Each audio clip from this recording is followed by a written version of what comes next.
What's up, Stat Fam? I told you we was coming back with another.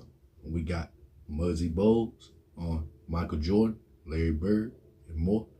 This is a live reaction. Make sure you hit that like button, hit that sub button, and comment below. Let's get it. You already know it's legendary. Shout out to the real legends. I promise you. I promise you. Every time we saluting real legends over here.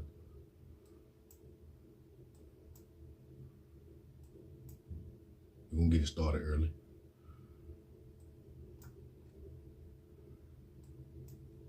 It's a classic. Must see. You know?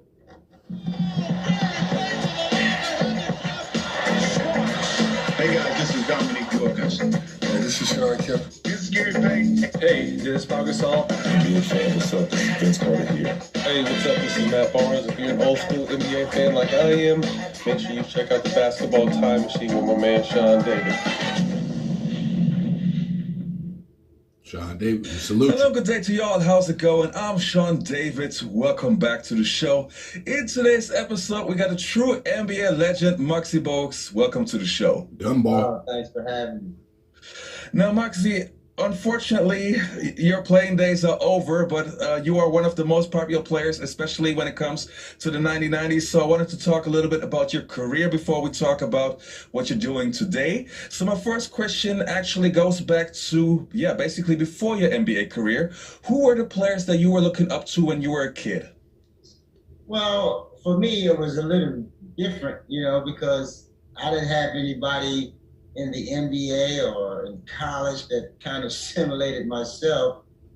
So I really didn't watch much, professional basketball growing up, but it was a gentleman in my neighborhood by the name of Dwayne Wood, who happened to be small, short stature, and he was so successful playing against his opponent. And I kind of always kind of looked at him and kind of followed him a little bit. But as I got older, of course, Magic Johnson being the point guard and playing that position, it was someone I know I couldn't kind of emulate or stimulate my game based on what he was doing. But the responsibilities that comes along with a point guard and the things that he was doing, I kind of gravitated towards and kind of looked at, well, this is something that I need to try to incorporate in my game, being small, making guys around me better, being fast and quick, it could possibly, lead me to a good place. All right. Now, you were drafted in 1987, and you were the 12th pick by then Washington Bullets. Oh, a long time ago, man. Take me through the day of the draft. What was it like knowing that you finally realized your dream? It was exciting times, kid from, always come so far from Lafayette Projects, and here he is here in Madison Square Garden about to, hear his name possibly called in the NBA draft. Legendary. Let alone, just having that opportunity. I mean, it was just an unbelievable experience. That day, of course, the weight of the world was lifted off of my shoulders. Once I heard my name called, history was made. Big time. Got the opportunity to go up there and shake, Commissioner Stern's hand, just like all the others. So that was a historic moment for myself. When you were drafted back in the days, there were some. I consider the 80s to the second best decade when it comes to NBA talent. And you had guys like Magic Johnson, who you already mentioned, Isaiah Thomas, John Stockton was about to become an NBA star. So we're talking about some really great point guards. Who was the guy for you personally that you really were looking forward to play against? Well, believe it or not, everybody, each and every one of them, because at the time, you just mentioned some of the names, the Magic Johnson, the Isaiah Thomas, Mark Price. You go down the line, you talk about the Mark Jackson, the Kenny Smiths, so many, the Doc Rivers, that era back then. So each night you had to face a tough guard. And that was a joy for me because, trying to build a reputation for yourself, you always felt like if you're playing against the best, if you have success against the best, you need to be included with the best. And that was a motto that I always took on the court. You played in the Eastern Conference, and back in the days, the Eastern Conference was loaded with great teams. I mean, we're talking about the Boston Celtics, we're talking about the Bad Boy Pistons, we're talking about the Chicago Bulls, the Atlanta Hawks, the Milwaukee Bucks. So many, many great teams. But the one team that always stood out to me the most were the Boston Celtics, at least in the 80s. What do you recall from playing against, Larry Bird and the Celtics, and a team that had so many great players? Actually, you're right. They did have a lot of talent back then, and that at that time, Lakers and Boston was that team. Lakers on the West Coast, Boston on the East Coast, and you're playing against the DJ Johnson, may he rest in peace. The Jerry C. Stings and the Danny Ainge, the John Bagley, those guys. So that was that was the team that you had to go up against, and then because Mike was Chicago Bulls, they were just getting started. The Bad Boy was just in that era as well, about the ramp up right around in the 90s. So you had a lot of players, a lot of teams. You go back, as you mentioned, Milwaukee, Cindy Martin. Yes, so underrated. Yeah, so there was so many teams back then that was loaded that you had to go up against it. But those Celtics were the team to chase back then. Mm-hmm. They sure would. After your rookie season, where you had a solid rookie season with the Bullets, you went to the Charlotte Hornets, and I'm really curious about what was it like playing for a new franchise. I don't know, but to me, I believe it must be like super chaotic. Well, at the time, being so highly drafted, in the first round, and after you come off, you felt it was an up and down rookie season for myself. We had a coaching change after we got rid of Kevin Lockley that brought in West South South, West in peace. And so it was going through a turmoil back then. They had the tall and the short of Mel Manute was on the same team. Yeah. I was Moses Malone. So, and I felt, unappreciated from the organization, but after the season, I thought they was going to, kind of rally behind me and kind of fit players around what I like to do, because we had a lot of older players, kind of fading out from their career. The Bernard King and the Moses Malone, those guys was pretty much at the tail end of their career. But, but going to Charlotte, it was a match made in heaven, because everybody thought my career was over after the Washington situation. Got an opportunity to go to Charlotte, an expansion Showed team, out. Not knowing what to expect, but you're thrown in the pot with some mixture. You got a lot of veterans. I had Kelly Tripucka, Rambers and Earl Curtin. Then I had the young guys and Rex Chapman and Del Curry. So it was just a combination of mixing. We had a coach by the name of Dick Harder, who kind of was, a staple in the league, and just try to, I recall Dick telling us after one game, we're a bunch of guys nobody wanted, because we was unprotected. The Lakers was kicking our butts at the time. So his halftime speech was, he went around the room. He basically just lit up everybody. Del Curry, your man, in order for you to help us, you got to get 30, because your man gonna get 40. Muggsy Bogues, assist don't mean crap in this league, son. He went around the whole world, but he was a funny guy. But it was a great time for me, because that was the beginning, really, of my career. That's when the nation really got the opportunity to see the showcase. I was able to showcase my talent because I was surrounded with some good players. Yeah, and it got better once Larry Johnson joined the team, Alonzo Mourning joined the team, and yeah, you guys really put Charlotte on the map. You turned from a new franchise to must-see TV. I remember, I'm living in Germany, so really, really far away, and we only had once a week an NBA show. So we mainly had the Chicago Bulls and the Seattle Supersonics because of that strength. But you guys were right after the Sonics, because you guys were so entertaining, and you could really see that you guys were having so much fun on the court. And I wanted to know, let's say you guys would have stayed together. You, LJ, be healthy, Alonzo be healthy, Kendall Gill stays. Do you feel you guys had a chance to win a championship?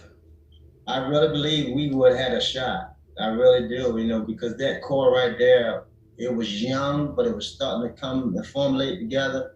But, some uncertainties happened. Of course, Kendall decided he wanted to leave. LJ got hurt. I got hurt.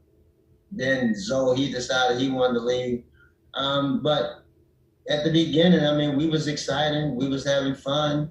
We was really hungry. We want to put ourselves on that stage like, everybody else. I think Miami and ourselves came in together. We was kind of fighting with that. And then down the road, you had Shaquille O'Neal at Orlando. Yeah. That was a little, something in the back of Zoe's mind by them two coming in together. But it was exciting, man. We really had a lot of fun trying to, make Charlotte excited and make some things happen for the franchise. But unfortunately, things happened. We got cut short. The furthest we was able to go was the second round. That's big time. No, I'm pretty sure that you get asked that quite often. I have to ask you something about Space Jam, okay? it's still one of my favorite movies of all time. I can't help it. I'm curious about how did you get on the movie? Who called you? How did that whole thing work out? Please let me know. Well, believe it or not, myself, Michael Jordan, and Patrick, we all had the same agent. Then, of course, Larry and Charles Barkley and Sean Bradley. But I think it was just the combination, the way it was all written, and they felt like this part it was for me. And because at the time, I didn't think I was going to be able to do it because I just had surgery coming off of the Chicago series, and I had knee surgery, and I couldn't walk. And I was on crutches, but they told me come on out anyway and read your lines, and they created an opportunity.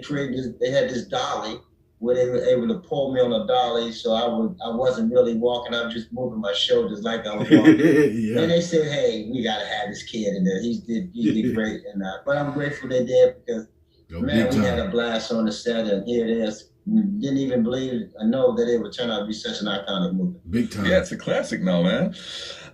Did you also participate in the Michael Jordan after workouts, like once the shoot shut down, this huge tent or whatever that was? Did you also participate in that? Well, I didn't play. I had surgery. I couldn't play. You couldn't. Oh, you couldn't play. Okay. I went and watched, and it was an exciting and intense game going on over there. They created this nice tent for Michael, added addition where he had his weights and as well a little driving range where he can hit his golf ball. So it was exciting. Yeah, but nobody realized that they're helping MJ to get back in shape. That's exactly what was happening. Because so then he came back after the retirement, and he wanted to kind of, he got a little. That's exactly what happened. A little frustrated that he lost to Orlando, so that thing kind of happened. But I mean, again, man, that was unbelievable times back then. Muggsy was there, and you appreciate it. I'm pretty sure you heard about that story, but I have to mention it. The NBA show Open Court, I think it was like 5 years ago, Steve Smith said that he changed from the point guard position to the shooting guard position because of you. You're laughing, you know that story, right? Was a pest out there. That has to be the biggest compliment on earth. If a skilled player openly admits that they changed their position because they were afraid to play against you. Well, that's my guy, Steve Smitty, and he's such a heck of a ball player as well as an individual human being. I mean, Smitty came in as a taller point guard, and for me being that small, trying to, in the way I play defense, he just said that complimentary, but he always still played that 1-2 position, because he had that versatility. But I made guys work, man. I had to make them think about me. Out there on that floor, make sure, like when coaches said, if you don't see him, pick it up. I had many guys on the show already, and your name came up quite a few times. And what all of them said were that you were super strong. I talked to Zoe, and we talked about you, and he said, yeah, Muggsy was super strong. And if you weren't that tough, there was no way you could make it in the NBA. You had to be super strong. Well, you had to be tough. Mindset. Your mind had to be tough. You had to be tough physically as well, because that's the way the league was. It was a physical league back then when I came in, and I was a stocky little guy. Even though I was small, I was stocky. I was built, and my legs was huge. And for me, it was personal, especially if guys felt like they want to try to take me down low. They felt like they had this advantage to post me up. And Zoe always know, I get mad when they want to come and try to help. And, I'll get mad because, I feel like I can I handle can do my that by guy. myself, right? 'Cause 9 times out of 10, he ain't used to playing with his back toward the basket anyway. Right. I understood all of that. That shit hard to do now, playing it back toward the basket. Now, since we're talking about guys that felt that you were super tough, who was your toughest matchup? In all honesty, and don't tell me so many. Who was the one guy that was your toughest matchup on the point guard position? Well, but you gotta understand, for me, it was everybody's tall. So it wasn't like, you had to, decide who was, everybody had different skill sets. And, but, I would say, because of the way I like to play, because I like to help off of guys, and Mark Price was one of those deadly type of shooters. Nice. Tell me about he was the Steph Curry before Steph Curry, shooting the ball from half court, that type of skill set. And Mark, and he always made me pay anytime I left him or try to help out. The ball winds up back out there in his hands, and boy, he don't drain it. And that's something that always kind of got under my skin, and it felt like, man, I got to stay glued to this guy, because if not, giving him space gives him confidence, especially when you see the ball goes through the basket. That's nice to hear. I had Mark on the show 2 weeks ago. Very nice guy, and he's also one of the most underrated players in NBA history. So underrated. Everybody talks about Steph Curry. Mark Price was doing that in the 90s, the same thing. Absolutely, absolutely.